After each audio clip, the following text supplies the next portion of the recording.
In this video, I'll be sharing with you a requested tutorial on how to draft this stylish dress with side pleats. So to start, I'll be drafting this in a miniature side so that I'll be able to explain how to drape or pleat the sides, right? Now, I marked the shoulder to bust, under bust, waist, hip point, and then the gown length. So now, I'll go ahead to mark my shoulder divided by 2 at this point. So next, I'll mark an extension coming from the shoulder all the way down. So you can use a minimum of 7 inches. Then if you feel the 7 inches is not enough, add more. Then come down by 1 inch from there, right? Now, for the neckline, I'm going to use 2.5 inches by 2 inches, right? Here I'll mark 2.5. So for the depth, just go ahead to use 2 inches, right, on the actual neckline. This is because we are still going to slant this neckline out to give this low shoulder effect to the other side of this dress. Now place your tape and you now connect it all the way to the other side of your pattern. Now after marking this, I'll place my tape from the shoulder, come down by 1 inch, and then mark my chest line. Your chest line is your bust circumference divided by 6 plus 1.5 inches. Now I'll place my ruler and draw a straight line at that point. Now after I'm done marking a straight line there, I'll outline it as my chest line. For now, I'll leave that part. What I'll do is to go ahead to mark my bust circumference divided by 4 here. And I'll now go ahead to add my sewing allowance, right? I'll mark my under bust circumference divided by 4 and add any sewing allowance of your choice. Mark my waist circumference, add my sewing allowance, and also mark my hip circumference divided by 4, add my sewing allowance.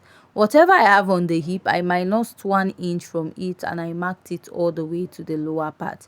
So minus 1 inch from your hip, like the hip measurement, whatever you have there, take out 1 inch from it or 1.5 and mark it at the lower side and go ahead to connect. So I'm drafting out this pattern on a dartless with a dartless method, right? Because we are still going to drape. Now if you want to insert your dart and blend out, it is still okay, but this is like the easiest way to do this.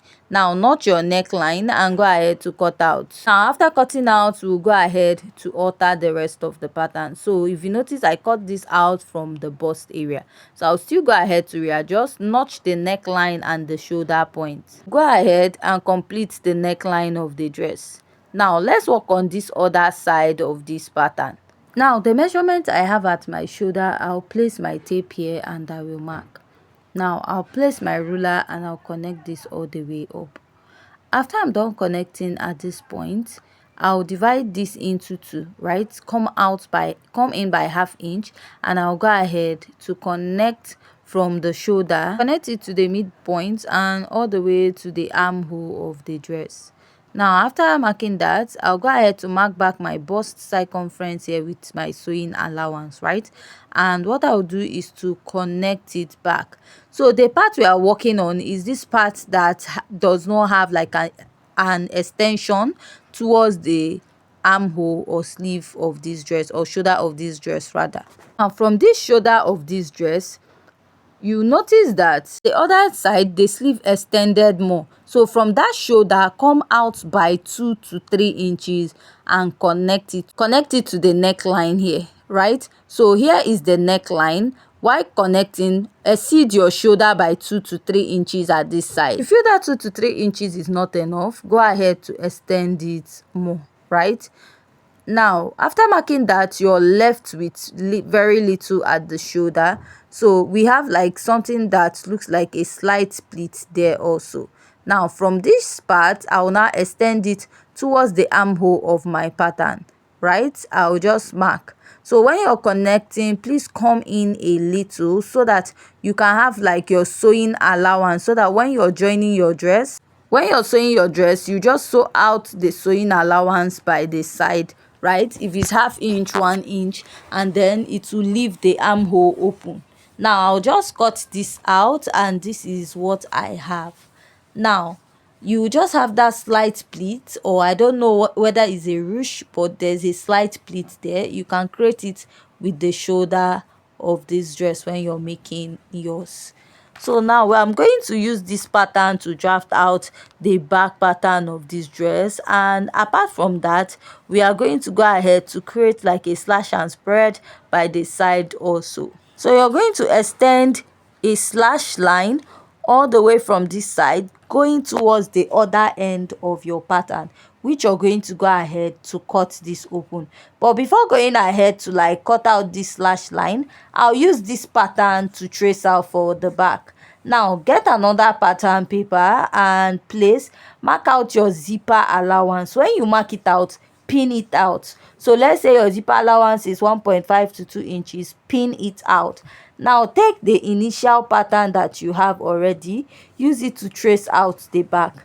Now the back is going to have the actual measurement of the dress, while the front is the part that we are going to alter to get the slash and spread. So with this way, you don't have to like go ahead to start measuring to draft out your back pattern, right? Now I'll just mark out this zipper line because I want to mark the zipper bulge. Now at the waistline of this pattern, you're going to come in by 1/2 inch and extend your line all the way up, and also extend it to the lower part. That is, take it up and mark to the lower part. It should stop at the hip. Now you're going to go ahead to cut this out. This is going to take care of the zipper bulge on your dress, right? So after you're done cutting this out, we are now going to go ahead to work back on the front pattern. I'll go back and I will start slashing or cutting this open, right? Now if you look at this dress, it's as if the lower part is slanted. This is probably from the way she was standing while taking this picture, right? Now after slashing this, you want to like place another pattern, place it on another fabric, and you're going to trace it out.